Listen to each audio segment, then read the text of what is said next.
अस्सलाम वालेकुम मेरे अजीज़ों, आपका अपना मेज़बान असलम जलाला मेरे यूट्यूब चैनल देखना तो मेरे अजीज़ों मेरे चैनल को सब्सक्राइब करना मत भूलिए और बेल आइकन को दबाना भी ना भूलें ताकि मेरी वीडियो आप तक पहुंचती रहे। इस वक्त इंटरनेशनल एस्टेब्लिशमेंट और इंटरनेशनल माफिया ने मिलकर पाकिस्तान के ख़िलाफ़ एक बहुत बड़ी साजिश का आगाज़ कर दिया है।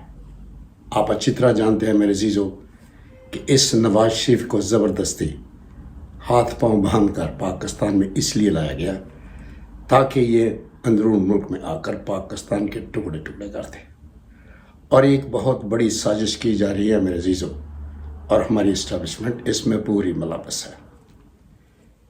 ये बलूचिस्तान का जो इलाका है जिसे आप गिलगित बल्तिस्तान भी कहते हैं, इसे 50 साल के लिए एक बहुत बड़ी साजिश के तहत चाइना को लीज पर दिया जा रहा है और इस पर पूरा गौर व फिक्र किया जा रहा है। और इसके पीछे यही नवाज शरीफ, इसका सारा खानदान। इसको लॉन्च ही इसलिए किया गया है पाकिस्तान में, वरना इसकी क्या जरूरत थी कि ये एक मुजरम सजा याफ्ता पाकिस्तान में आकर इस तरह धन धनाता फैला और हमारे लीडर इमरान खान को जेल में रखता। बहुत बड़ी साजिश की जाने वाली है मेरे पाकिस्तानियों। हम कश्मीर बचाते बचाते कहीं पाकिस्तान भी हाथ से न खो दें, इसलिए आपको जागना होगा और इस घिनौनी साजिश को बेनकाब करके इसका खात्मा करना होगा। इसके लिए हमने हर किस्म की जद्दोजहद करनी है और अपने इमरान खान को जेल से छुड़वाना होगा। आपके सामने ये जितनी ज़्यादतियाँ, जितनी ये धांधलियाँ, जितनी ये हमारे पीटीआई के मेंबर के साथ ज़्यादतियाँ और तशद्दुद कर रहे हैं, उनको मारा पीटा जा रहा है, उनके जो कागजात नामजद की दाखिल नहीं करवाने दिए जा रहे हैं। तो ये सारी चीज़ें मेरे अजीज़ों आपके सामने हो रही हैं और इसके पीछे एक बहुत घिनौनी साजिश है जिसमें ये नवाज शरीफ 100% वैसे मेरे पाकिस्तानियों, आपने इसे रोकना होगा, वरना याद रखना हम कश्मीर बचाते बचाते कहीं पाकिस्तान भी हाथ से न खो दे। इनकी कोशिश है कि पाकिस्तान को टुकड़े टुकड़े कर दिया, जिस तरह 1971 में बांग्लादेश जुदा हुआ था और वो भी एक बहुत बड़ी साजिश थी। उसमें भी हमारी इस्टेब्लिशमेंट बिल्कुल मुकम्मल तौर पर मुलव्वस थी और इसने बांग्लादेश को अपने हाथ से खोया और वहाँ की औरतों के साथ इतनी ज़्यादतियाँ की गई। अगर आप गूगल करके चेक करें ना कि हमारी इस्टेब्लिशमेंट ने, वहाँ फौजियों ने किस तरह वहाँ की लोकल औरतों के साथ ज़्यादती की थी। और यही वजह थी, आगे से इंडिया था और पीछे से बंगाली लोग हमारी पाक आर्मी पर हमला कर रहे थे। और दुनिया में यह रिकॉर्ड है, 90,000 आर्मी ने हथियार डाले थे और इंडिया के सिपा सलार ने उनको घुटनों के बल नीचे बिठाया था। इतनी बेइज्जती हुई थी। वो टाइगर का खिताब हमारे जनरल को इन्हीं गोरों ने दिया था। वर्ल्ड वार 2 में हिटलर ने यहूदियों के तकरीबन 60 लाख के करीब लोगों को कत्ल कर दिया था। और उसके पीछे कत्ल करने की क्या वजह थी मेरे अजीज़ों? वो जिस भी साजिश का इंकशाफ करता, उसे डिग करता, तो उसके पीछे यही यहूदी निकलते। और वो इस कदर इस नस्ल से नफरत करता था कि उसने 60 लाख से ज़्यादा इन यहूदियों को जिंदा जलाकर, गैस देकर उनको मारा था।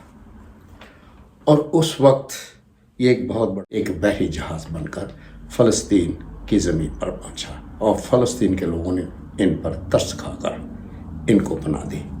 और जो ही अपने पाँव पर खड़े हुए, ये वहाँ के काबिज बन बैठे। और आज देख रहे हैं कि फ़लस्तीनियों पर किस कदर जुल्म से सितम ढा रहे हैं मेरे जीजों। ये एक ऐसी नस्ल, एतबार इन पर कर ही नहीं सकते।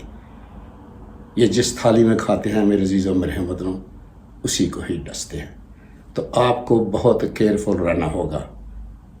और यही वजह थी कि हमारे कायदे मिल्लत जनाब मोहम्मद अली जिन्ना ने यह कहा था कि ये एक नाजायज़ है और हम इनको कभी भी तस्लीम नहीं करेंगे।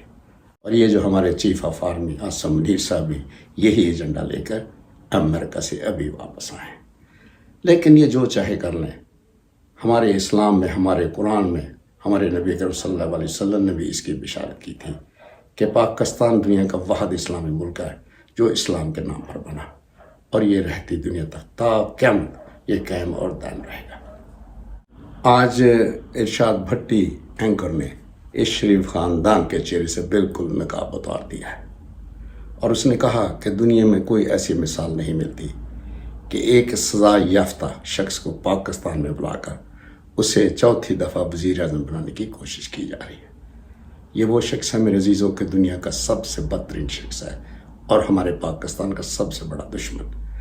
ایک سزا یافتہ ہوتے ہوئے اس کے ساتھ یہ ڈیل کی گئی اور اس کو اب پاکستان پر مسلط کرنے کی کوشش کی جا رہی۔ بہت بڑی یہ سازش ہے میرے عزیزوں، جیسا کہ میں نے پہلے کہا کہ ہمارے پاکستان کو ٹکڑے ٹکڑے کرنا چاہتا ہے اور یہی کانٹیکٹ یہ امریکہ سے کر کے پاکستان میں، اس لیے ہماری تمام انٹرنیشنل مافیا اور اسٹیبلشمنٹ اس کے پیچھے کھڑی ہے۔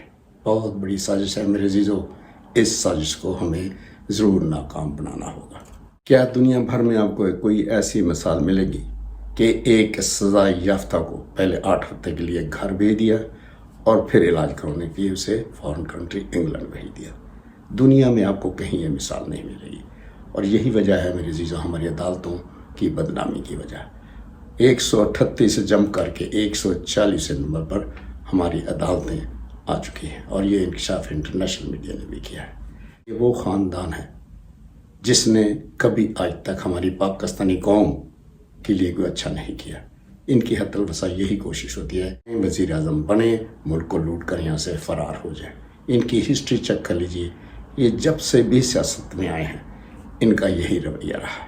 پاکستان کو تباہ و برباد کرنے میں یہ شریف خاندان نمبر 1 پر آتا ہے۔ آپ کو اس شریف خاندان پر کڑی نظر رکھنی ہوگی، ان کو کوئی ووٹ نہیں دینا۔ اور مجھے امید ہے کہ اس وقت جو نفرت اس شریف خاندان کے خلاف ہماری پاکستانی قوم کے درمیان پیدا ہو چکی ہے، ان کو سوائے جوتوں کہ کوئی اور نہیں دے گا۔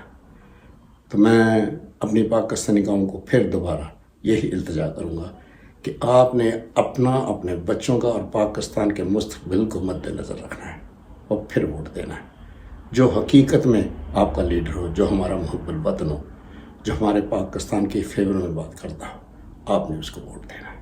اگر آپ نے پاکستان کو ٹکڑے ٹکڑے ہونے سے بچانا ہے تو آپ کو پھر باہر نکلنا ہی ہوگا، ورنہ یاد رکھنا یہ نواز شریف ہمارے پاکستان کو انٹرنیشنل مافیا اور انٹرنیشنل اسٹیبلشمنٹ سے مل کر یہی کچھ کرنے آیا ہے۔ وہ شخص جس نے ہمیشہ پاکستان کو لوٹا ہے اور وہ کہہ رہے ہیں کہ جناب یہی اس کی جو بیٹی رانی صاحبہ فرما رہی ہیں کہ نواز شریف ہی ایک واحد حل ہے جو پاکستان کو اپنے پاؤں پر کھڑا کرے گا۔ رانی صاحبہ، اگر آپ کو اتنا ہی دکھ درد ہے پاکستان کے حوالے سے تو لاؤ نا جو بلینز ڈالر آپ نے باہر رکھے ہوئے لا کر قومی خزانے میں جمع کرا دو اور پاکستان اپنے پاؤں پر خود بخود کھڑا ہو جائے گا۔ اس کو کسی غدار کی ضرورت نہیں ہے۔ تو اس کے ساتھ میرے عزیزوں میرے ہموطنوں، میں آپ کی دعاؤں سے آپ سے اجازت چاہوں گا۔ عمران خان زندہ باد، پاکستان پائندہ باد۔ Thank you.